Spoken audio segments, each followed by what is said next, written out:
Ta-da!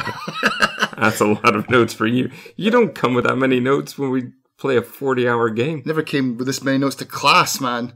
Thank you for tuning in to another episode of Buyer's Remorse with Darren and Justin.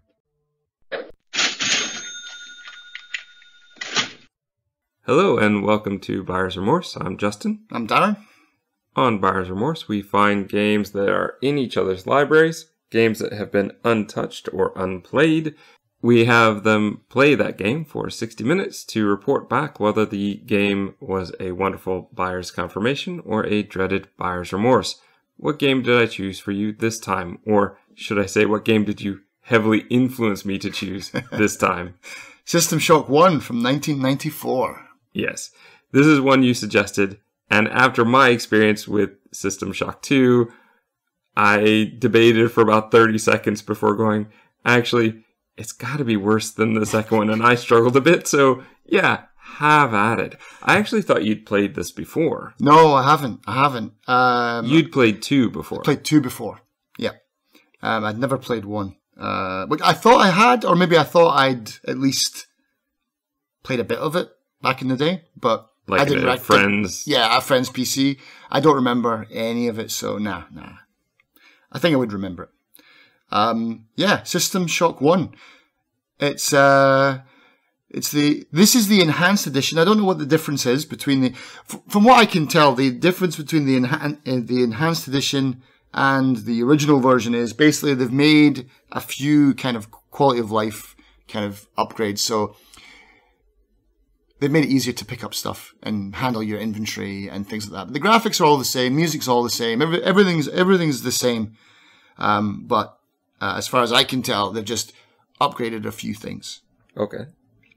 Night Dive Studios, they've done a ton of old remakes as well. They're basically making old games compatible with today's PCs. So they've done things like this one, Starship Titanic, Turok 1 and 2, Harvester.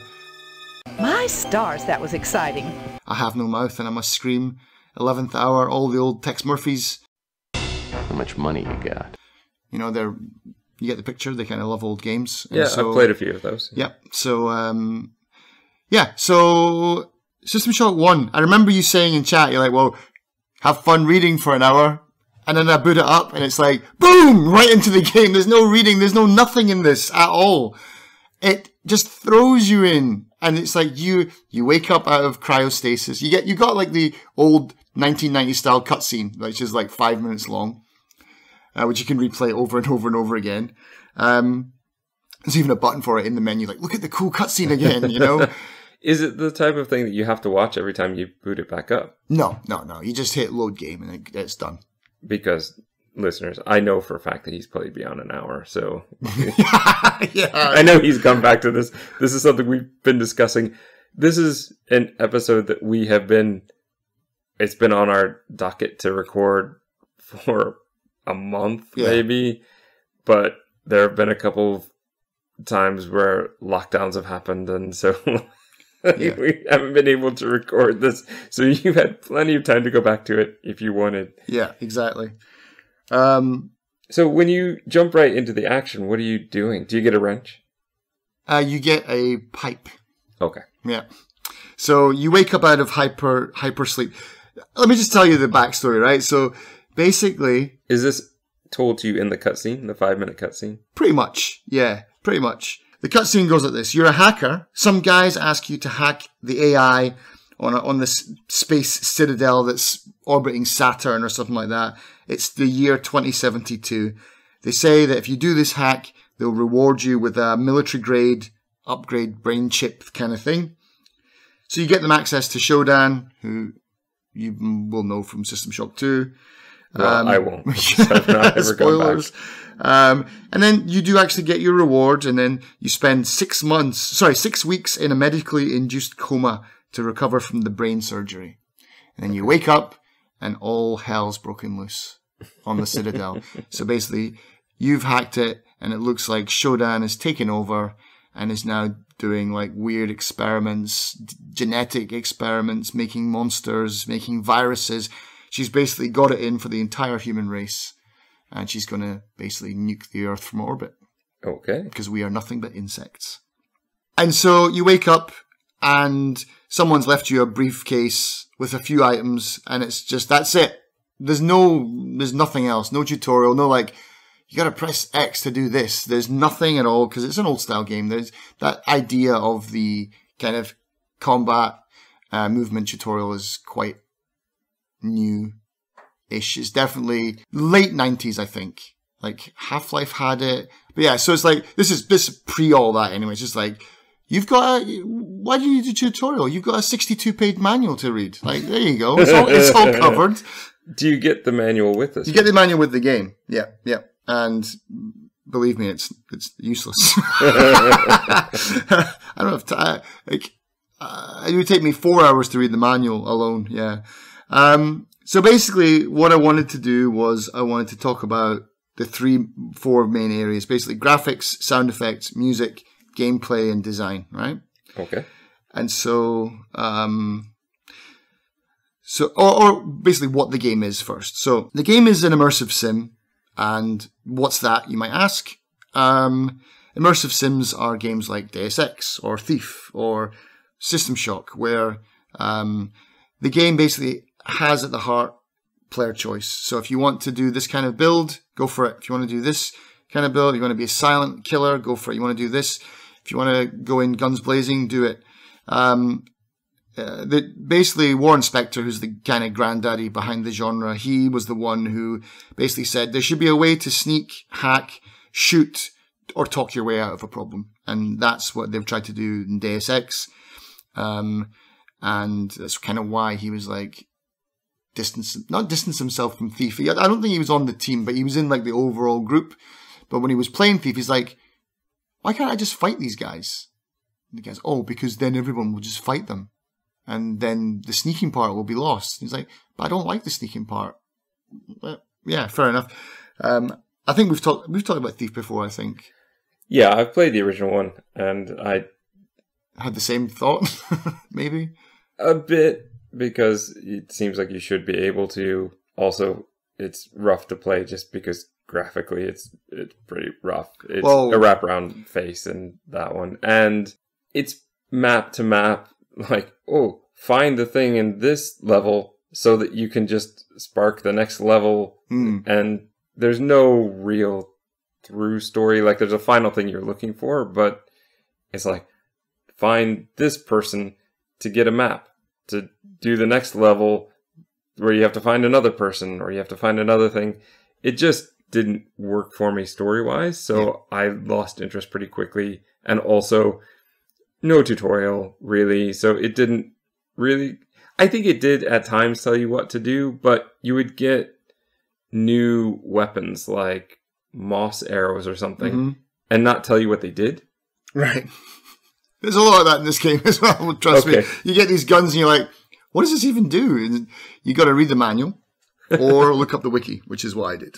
And so that's the idea of the immersive sim and what it is and why it's hugely unpopular. Because only idiots like me like this kind of thing.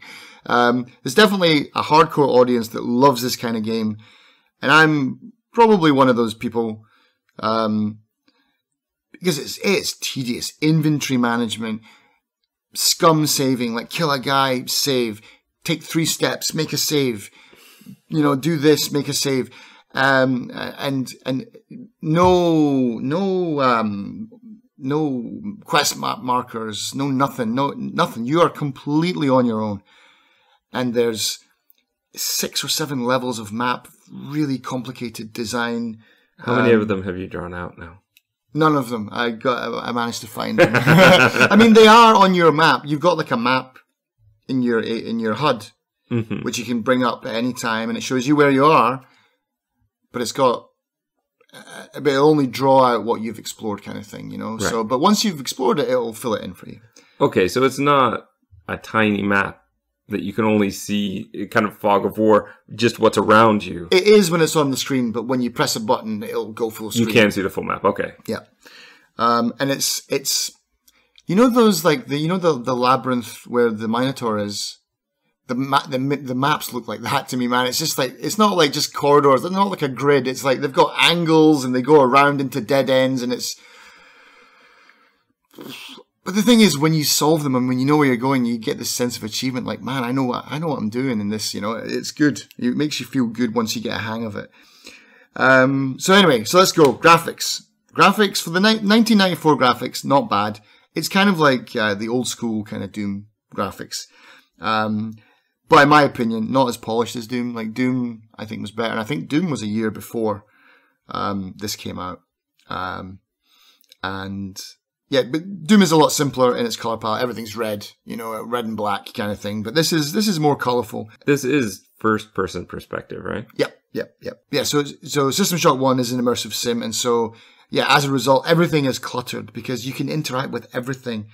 And nothing is highlighted either. So it's not like, oh, you can only interact with this. It's like, if you miss a red pixel, it's a big pixel, but that was probably a switch that you needed to press on the second floor, and you've just fought your way up through 3 levels, and you forgot to push that button. Got to go back down. And do the enemies respawn every time you go back through that area? Thankfully, not in some areas. In some areas. Because basically what you've got is, you've got little areas where if you, and again, you've got to work out all this on your own. If you go into a certain place and you just start destroying stuff, then you'll realize like, oh, nothing's respawning in this area. It might be because of that. And then if you don't destroy it, when you go back, it's like there's guys there again. So yeah, so Shodan does like to respawn and stock up on enemies again sometimes.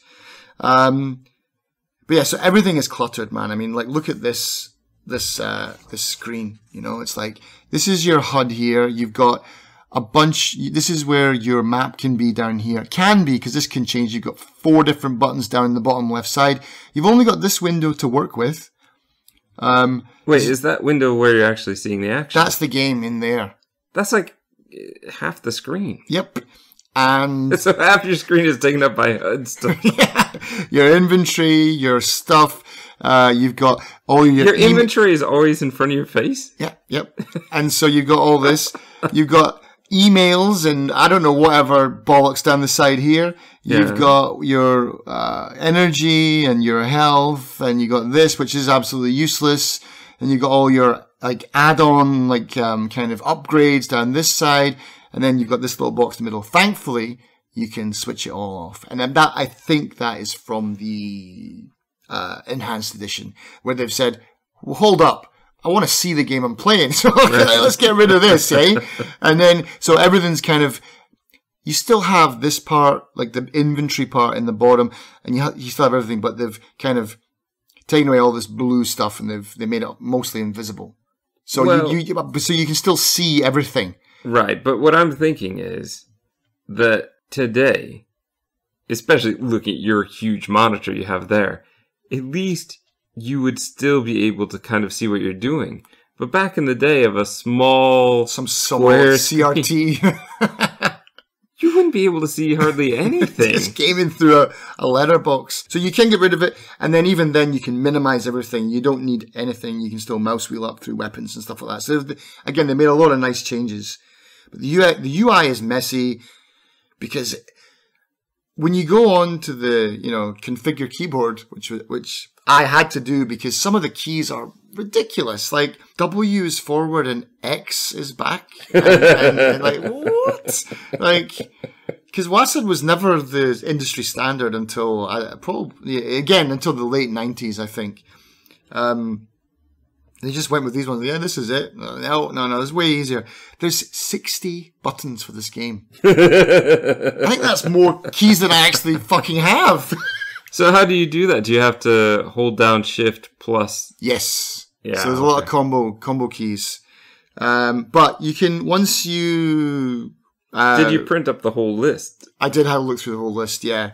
And then a lot of them are stuff you can get away with. Like, I don't really need that. I don't really need that. In the end, there's buttons for lean out. There's buttons for lean left. There's a crouch button. There's a go prone button as well. And so, yeah, there's a bunch of different things. But essentially, I'm using pretty much, if I had 7 fingers on my left hand, I would feel adequate. And I think with the mouse, is okay with that. Were you bringing your daughter to? Yeah. Hold down the right control button. Let me ask you this. Okay. Looking at that inventory, that looks familiar. Is this the kind of inventory where you have to Tetris your way through and put the shapes in the proper places? No, that grid is just part of the future matrixy feel of the thing. You don't. It's not like the Resident Evil briefcase style inventory, which I never understood. For me, that type of inventory system seemed like it'd be way more work to develop than just an inventory of this fits in this box and that's done. Right. Like, oh, we're going to put the shapes up and you have to match the shapes to fit just the right amount of stuff in. Always just blew my mind. Like, that can't be easier. That can't be easier to develop than just, oh, you have 5 health potions. They're in box number 1. Yeah. That to me seems way easier. Yeah, but exactly. I'm not a developer. I don't know. Maybe it was easier back in the day. I mean, it's because they didn't want you to start hoarding stuff, wasn't it? They wanted ammo to feel scarce and stuff like that. Yeah, but you could just do that with limiting the amount that can go in each place. I mean, you could just give it a number and say a shotgun is 12 and a handgun is 5. So you can carry two handguns or 1 shotgun. Yeah. You know? Yeah. Yeah, it becomes this logic puzzle game where you're trying to, like, fit things together. But it looks like you have a huge inventory then. The inventory is, there is a big inventory because you've got, now I can't remember because I haven't played it for a week. You've got a week. God, that's terrible, isn't it? I can't remember something from a week ago. You've got your weapons on the left side, on this part here. And then in the middle part over here, you've got your ammo and stuff. Then you've got your grenades and then you've got your other things. So there's like 4 different columns of stuff. And everything you pick up, you have to click on it and then drag it into your inventory. And when you do that, there's like 2 modes. This was what really messed me up in the beginning of this game is there's a detective mode and then there's the first person mode. So the detective mode kind of lets you, it pauses the screen and lets your mouse move around so you can look around on what's on your screen. Does it allow you to interact with anything? Yeah, so that's basically, rather than move your whole screen around to get your cursor in the center to pick up this thing, you can just have everything here and then you can press E and then you just move your mouse down here and click it, move it up here, click that one, move it across here, click the next one. So you're not actually rotating the whole screen around, which is how we do it nowadays, which is much, much, much easier. And that's why we do it nowadays. For some reason they thought, hey, this is a good idea. So were you doing that every Constantly. 5 seconds? Yeah. Yes. And then, but I didn't know how to snap it back. I didn't know if I was doing something wrong. And so all of a sudden I want to shoot a guy that's behind me, but I can't because my cursor only goes off to the side and doesn't actually rotate the screen. So I've got to remember, hit E. So basically every time, hit E. When you put something in your inventory, you've got to hit E again and then move. Which is a real pain in the ass because grenades, you have to go into your inventory by using the E key in detective mode, pick it up, and then you've got to remember to snap it back to first person mode so the screen will move and then you can lob a grenade, or like I did, basically drop it at my own feet. Yeah. Every time for like the first hour, just blowing myself up. When you die, what happens? You are then Shodan's, it's called a Cortex Reaver, comes to collect your body. And it sucks you up into this thing, and then your eyes kind of glaze over, and then you become one of the people that you've been trying to kill. These animated cyborgs that Shodan's creating. You just become another tool for her army. And so I was like, oh, this is like the regeneration station kind of thing. Like I'm being pulled up and they're saving me. It's like, no, that's a game over. And then it just cuts back to the start screen. So that didn't start until System Shock 2 then. The regeneration chambers? Save They've got them in this, but you have to earn them. So you have to find them, switch them on, because what they are is those regeneration chambers are where they build the cyborgs. So you throw a switch and it's like, it's so funny as well. There's like a recorded voice for this. It's like cyborg, conversion chamber offline, health regeneration online. It's like, that was someone actually took the time to record that. But yeah, so then if you're reborn, I'm kind of silly though in this way where I never use those chambers. Fair enough, because in the second one I anything like wouldn't. Well, in Bioshock I used it all the time. And that's part of what made Bioshock work for me in a way that System Shock 2 didn't. Because in System Shock 2, if I remember correctly, there's some sort of currency you have to spend every time you regenerate. Which is odd, because in 1, it's almost a get out of jail free card, because I was thinking like, okay, what's the punishment? Nothing. All my ammo, all my health.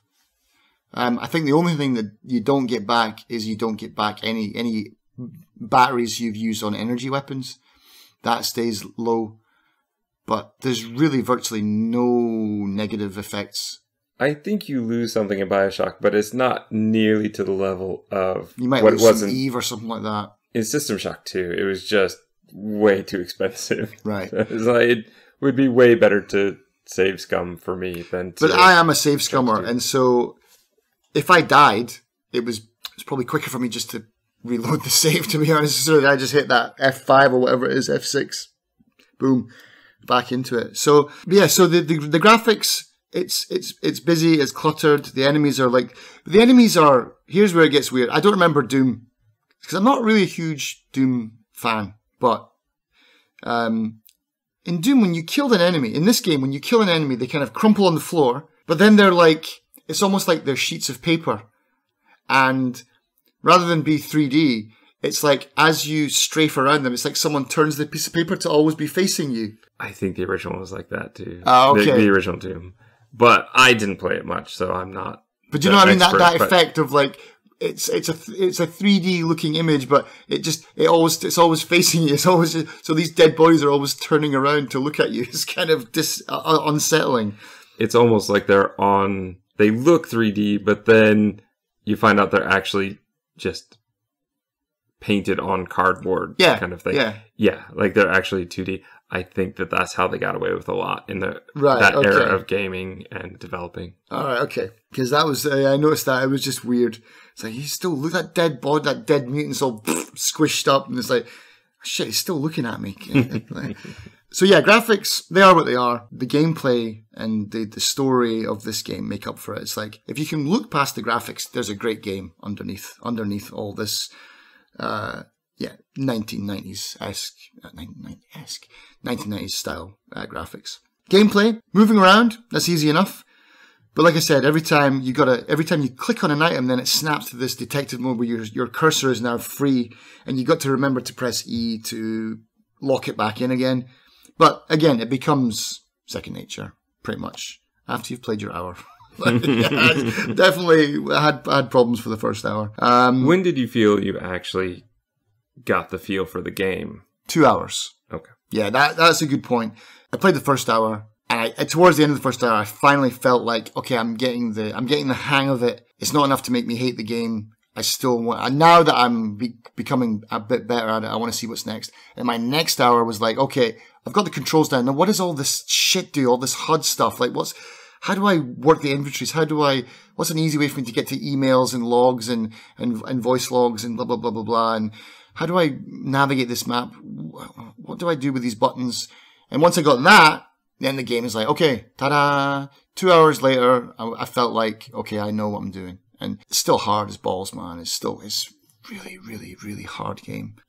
Which the gameplay controls don't exactly help with, Yeah, so that's the thing though, nothing's labeled until you mouse onto it.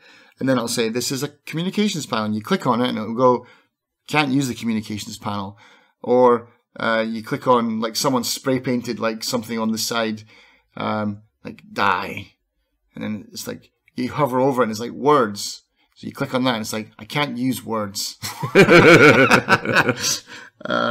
Yeah, so I found in my first hour, this part I think is from my first hour, some kind of pivotal moments where I'll be running in circles, not knowing where I'm going because there's no quest marker, there's nothing, and I'm thinking, where the fuck am I supposed to be going? And then I click on a wall by accident, and then it would open up. I'm like, oh, it's a door. It just looks like a bit of the wall. And that was kind of my hour. My first hour was like finding out where am I supposed to be clicking and stuff like that, and what do all these meters and bars mean, and finding ammo is hard. It's like there's not enough ammo, so you're like just conserving every bullet you get, and you're just trying to kill people with this pipe. And then sift through the remains, trying to get whatever they've got in them. I was collecting everything because I'm an idiot, and Skyrim has trained me terribly. So I was collecting like drinks cans, beakers, and your inventory is limited. And so I had to go through one by one and toss them all, which I had to look up the key for. Like, how do I drop things? Like, go to the manual again. Is there a reason to keep that junk, though? Can you craft in this game? No. I mean, not yet.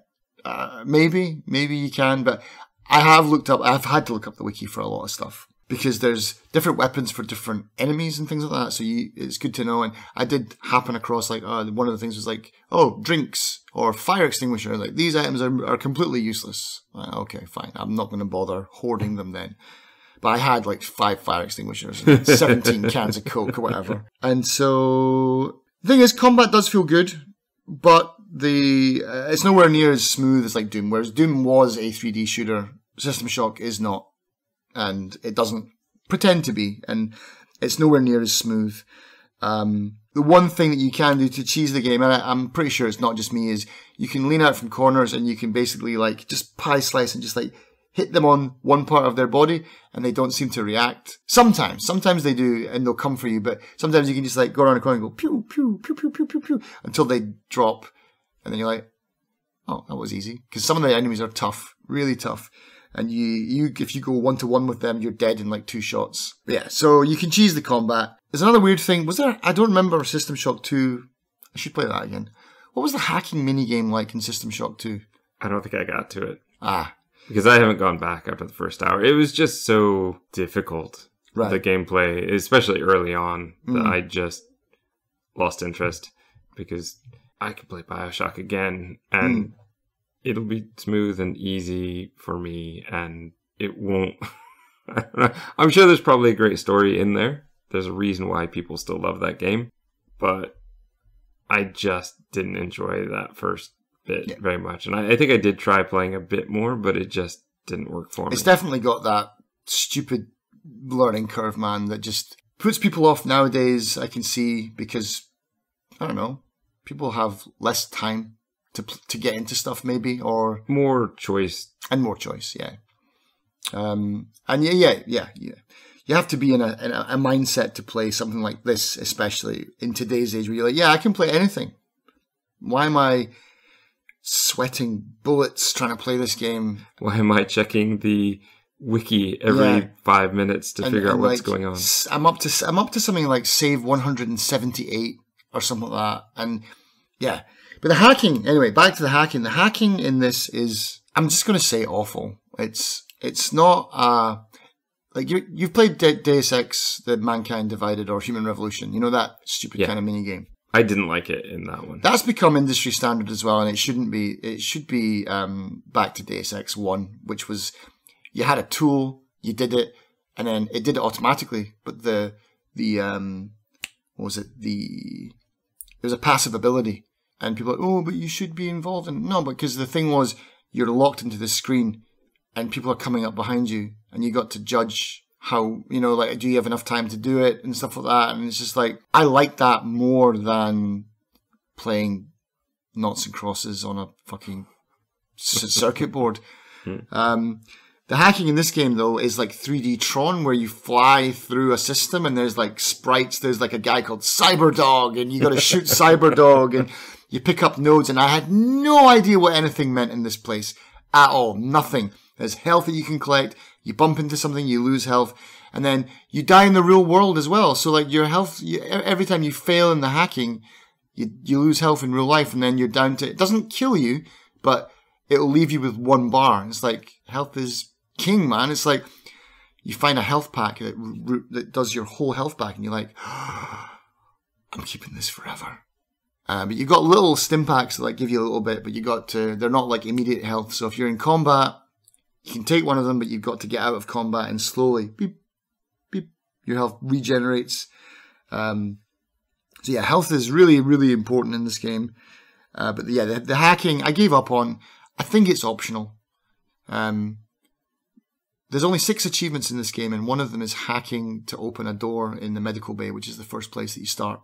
I didn't know what I was doing. It's like playing Descent, but with even worse controls. Because you have to do that locking thing as well, where you snap back and forth as well. Fuck that. Yeah, so Cyberdog.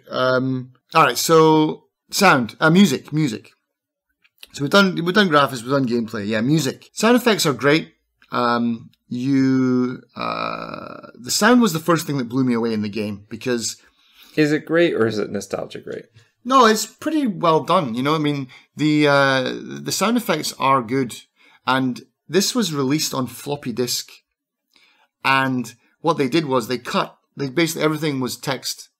And then what they did was they're like, I think there was some time constraints. So they're like, we can't get it out in time. We want to get it on CD-ROM, but we can't do it. So we'll release it on floppy. And then we'll release it on CD-ROM, but then we'll put everything voiced. And it's voiced really, really well. So, from what I can see from reading reviews of people who've played the game, both versions, they're like, yeah, the CD-ROM might as well be a different game, because it brings a lot of dimension to the, it brings a higher dimension to the game kind of thing. Shodan is voiced really well. She's voiced by the guy's, I think, wife or girlfriend or whatever, who actually wrote the music as well, which I was really disappointed in, because when I started, I was expecting System Shock 2 music, because I really love the System 2 soundtrack.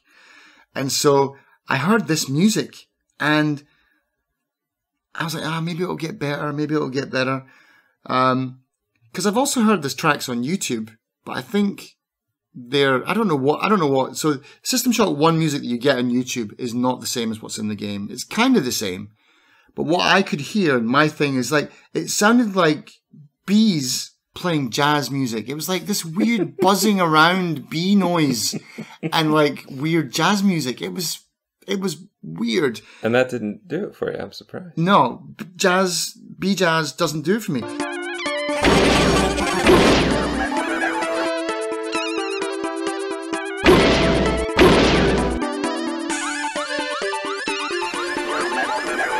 And System Shock 2 music fucking slaps.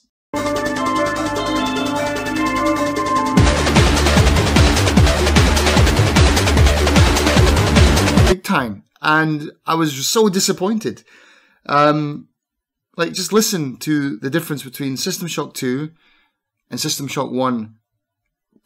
Completely different. I'm just going to say that the fact that you have now officially used slaps on the podcast means that that word has clearly, if it's hit old timers like us, that's definitely not a word that people use anymore. But yeah, so yeah, it does. It's brilliant. And but yeah, the enemies in the game, the sounds, the weapons, they all make good sounds. It's all on point.